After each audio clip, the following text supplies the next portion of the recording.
Hello everyone, magandang araw. Sa mga oras na ito ay sobrang peaceful nga dito sa bahay dahil nga wala rin akong gagawin kaya naisipan ko na nga rin itong tapusin. Meron pa pala akong mga compliance na dapat tapusin guys. At dahil nga holiday ngayon, so dito ko na lang ito gagawin. Ang mga kasama ko ngayon kasi guys, sobrang tulog na tulog at himbing na himbing.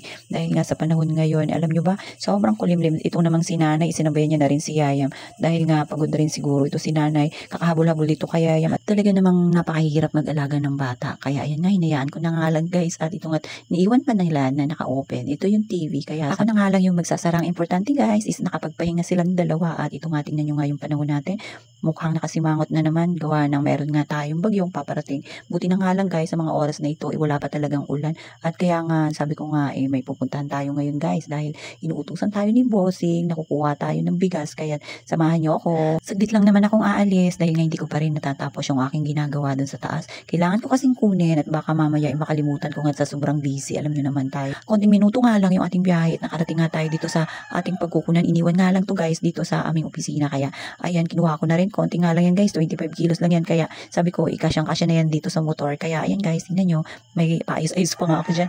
Dumaan na nga rin pala ako dito guys sa Dragman para bumili ng merienda ni Yaya dahil nga hindi pa rin tayo nakakapag-grocery. So ang gagawin natin guys, dahil nga may karga tayo bigas, bibili lang tayo ng kailangan ni Yayam for today. At yan na nga guys, tignan nyo, yan na nga lang pala yung natira.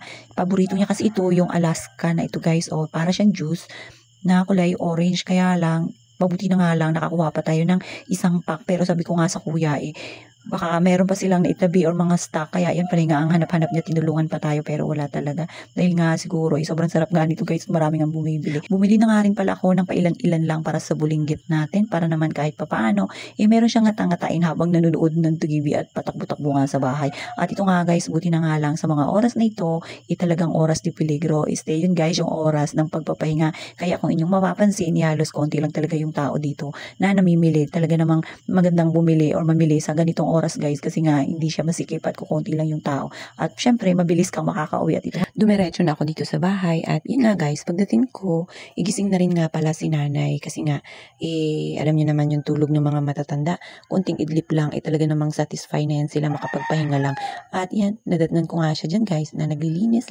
Minsan kasi mahirap din naman talagang maglinis pagka yung kalat, yung mga laruan ng aming little boy nakakalat, at pagka papatayin ng electric fan or ceiling fan binabalik niya nga kaagad. Kaya ayan, hirap kami ni nanay maglinis. Paswertehan na lang talaga pagka ito yung batang ito nandun sa baba, saka kami nakakapaglinis. At ito nga, himbing na himbing pa nga siya dyan. Mababa nga yung kanyang tulog ngayon, talaga namang himbing na himbing. Siguro nga dahil sa makulimlim na panahon at masarap naman talaga itulog. At habang ako naman naiinitan nga dahil nga pagod tayo guys at galing nga tayo sa labas, kaya masarap nga ito iinom ng malamig na coke. Abay, talaga naman guys, saktong sakto ito dahil nga pagod tayo. Paano ba yan? Kita-kits ulit tayo, hanggang dyan na lang muna.